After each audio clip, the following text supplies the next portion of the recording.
আসসালামু আলাইকুম রহমতুল্লাহি ওয়া বারাকাতুহু। আবারও তোমাদেরকে অনলাইন ক্লাসে স্বাগতম।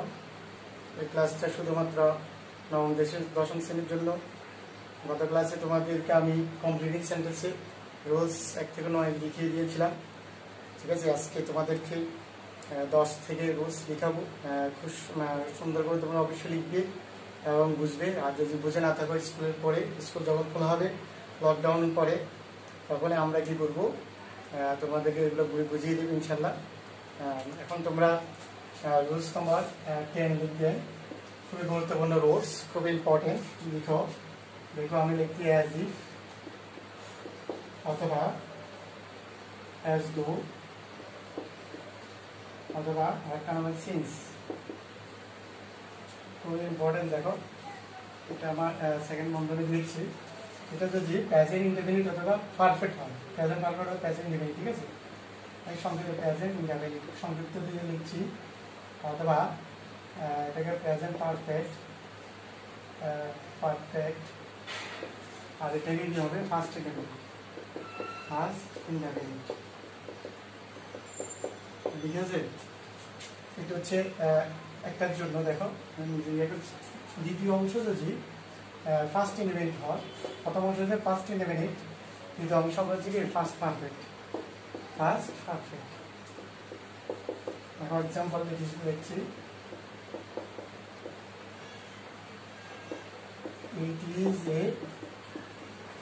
it is a long time since I met you. Number 2, he spoke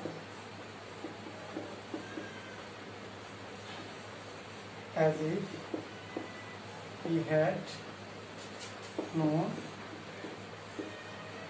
ঠিক আছে, he had everything.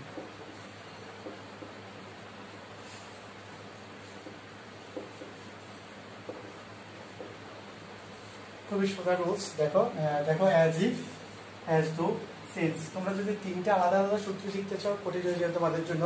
দেখো খুবই সোজাভাবে আমি লিখেছি, as if, as do, since, তিনটার জন্য একই রুলস। দেখো ইট ইজ লং। দেখো তাহলে দেখো এখানে কি লিখে আছে, সিন্স। তো সিন্সের প্রথম অংশ যদি প্রেজেন্ট ইনডেফিনিট টেন্স হয়, পরের অংশ কি হবে ফার্স্ট ইনডেফিনিট। দেখো এখানে লেখা আছে, দেখো ইফ। ঠিক আছে, অ্যাজ ইফ। তাহলে অ্যাজ ইফের প্রথম অংশ তোমরা দেখো ফার্স্ট ইনডেফিনিট টেন্স। কেন? Speak, spoke, spoken. ঠিক আছে, তো ফার্স্ট ইনডেফিনিট টেন্স হলে পরের অংশ কি হবে ফার্স্ট পারফেক্ট। তো ফার্স্ট পারফেক্ট দেখো he had known everything, had D3, তারপরে এক্সপেনশন। ঠিক আছে, তাহলে এখনের সময় আমাদেরকে কি করতে হবে, এখনের সময় আইডেন্টি, আমি তোমাকে সাথে সাক্ষাৎ করবো, এখনের সময় হচ্ছে। ঠিক আছে, it is a long time, it is a long time, অনেক সময় ধরে আমি তোমার সাথে কি সাক্ষাৎ করতে যাচ্ছি। ঠিক আছে, তারপরে হি হ্যাজ স্পোক, সে কথা বলে এমন ভাবে যেন সে সবকিছু কি জানে। তাহলে সিন্সের প্রথম অংশ প্যাসিভ টেন্স হলে ফার্স্ট অংশ কি হবে ফার্স্ট ইনডেফিনিট। ঠিক আছে, তারপরে নাম্বার 11,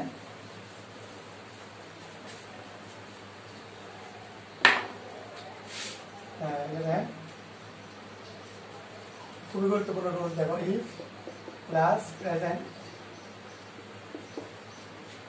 প্লাস ফিউচার অথবা প্রেজেন্ট। ঠিক আছে, রুল হতে পারে সাবজেক্ট প্লাস ক্যান লিখতে পারো, না লিখতে পারো শ্যাল অথবা উইল প্লাস কি হবে B1। এক্সাম্পল,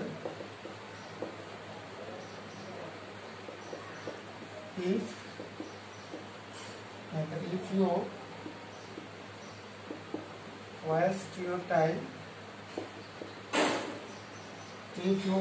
your time, এবারে you will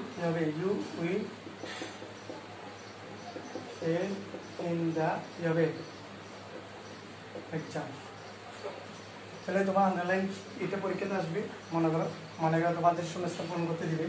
যদি তুমি সময় অপচয় করো, তবে অবশ্যই কি করবে, পরীক্ষায় ফেল করার সম্ভাবনা বেশি। তাহলে এখানে কি লিখতে পারো, উইলের পরিবর্তে তুমি মে ইউজ করতে পারো, ক্যান ইউজ করতে পারো, অথবা শ্যাল ইউজ করতে পারো, উইল ইউজ করতে পারো। ঠিক আছে, নাম্বার 12, এটাকে বলা হয় ইফ যুক্ত বাক্যকে আমরা সাধারণত কি বলি? Conditional sentence. কি বলবো? Conditional sentence. সেকেন্ডটা দেখো, ইফ প্লাস যদি কি হয়? ফার্স্ট ইনডেফিনিট টেন্স হয়, ফার্স্ট ইনডেফিনিট। দেখো তাহলে ফার্স্ট ইনডেফিনিট টেন্স হলে তাহলে প্লাস কি হবে? First condition, first condition. এখন আমরা এই আনসার কি লিখবো? সাবজেক্ট প্লাস উড অথবা কুড, অথবা কি লিখবো? কুড লিখবো, তারপরে বি1 লিখবো। দেখো এক্সাম্পল লিখছি, দেখো number 1, if you listen, if you listen to me, I would help you. তোমাকে অবশ্যই সাহায্য করবে। দেখো তাহলে এটা পরীক্ষা আসবে। দেখো এটা প্রথম অংশতে যে ফার্স্ট ইনডেফিনিট টেন্স পর হচ্ছে কি হবে? উড অথবা কি হবে? Could. Number 13, if plus, sorry এটা নিচে লেখা যাবে না,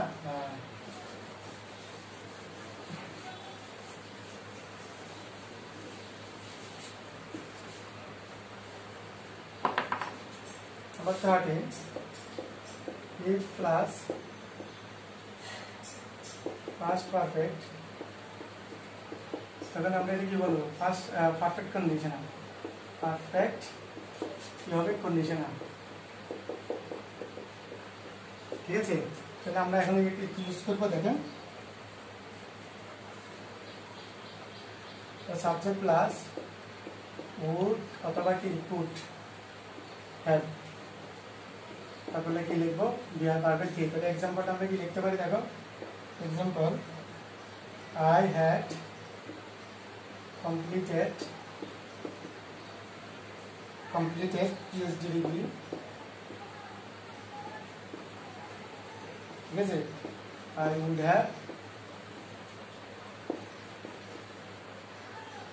have got doctor।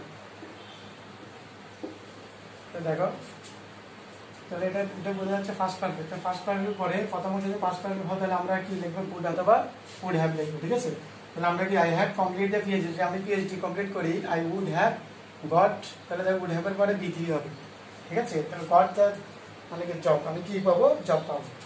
Number 13, 14, so dot dot, sorry লিখবো so dot dot that, so dot that. ঠিক আছে, এখানে অ্যাডজেক্টিভ অথবা একবার বসতে পারি, খুব ইম্পর্টেন্ট। তাহলে আমরা এই সূত্রে কি লিখতে পারি? সাবজেক্ট প্লাস ক্যান অথবা কুড নট। ঠিক আছে, তারপর আমরা কি ইউজ করি? বি1। কেন?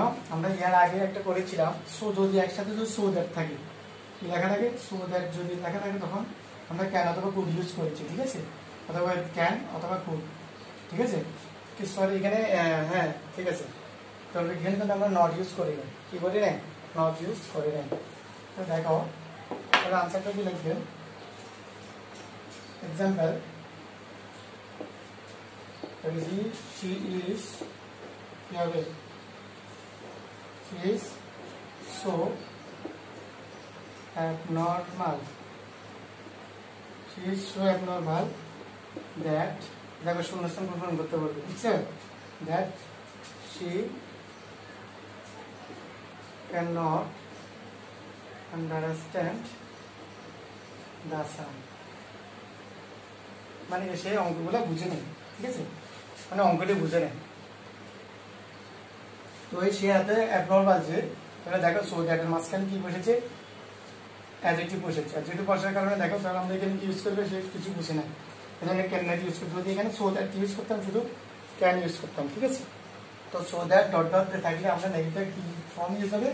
নেগেটিভ ফর্ম ইউজ হবে। ঠিক আছে, 14 শেষ, এখন 15।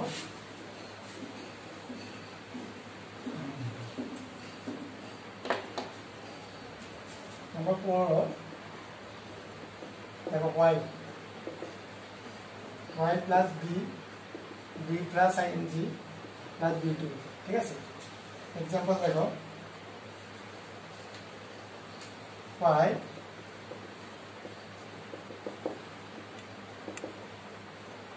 while walking in the garden, বুঝবেন কি মানে কি বাগানে হাঁটবো। in the garden I notice a snake। তো দেখো লক্ষ্য করো, দেখো ফাইলের পরে সূত্র যদি ভার্বের সাথে আইএনজি হয়, দেখো এখানে সূত্র আছে verb plus V1 plus ING. যদি যদি মানে কি while walking the garden মানে রাস্তায় হাঁটার মানে গার্ডেন হাঁটার সময় আই নোটিস, অবশ্যই কি লিখতে হবে, দেখো V2 আই নোটিস, এটাকে বলা হয় V2। আমি নোটিস আমি দেখেছিলাম একটা কি সাপ, ঠিক আছে। এই আমি আজকের মতো 15 পর্যন্ত তোমাদেরকে করিয়েছি, আশা করছি তোমরা বুঝেছো। আগামী ক্লাসে আরো 7-8টা পড়াবো, এটা করে মানে কমপ্লিট সেন্টেন্স শেষ করবে ইনশাল্লাহ। আজকের মতোই এতটুকু রইল। আল্লাহ হাফেজ, আসসালামু আলাইকুম ওয়া রাহমাতুল্লাহি ওয়া বারাকাতুহু।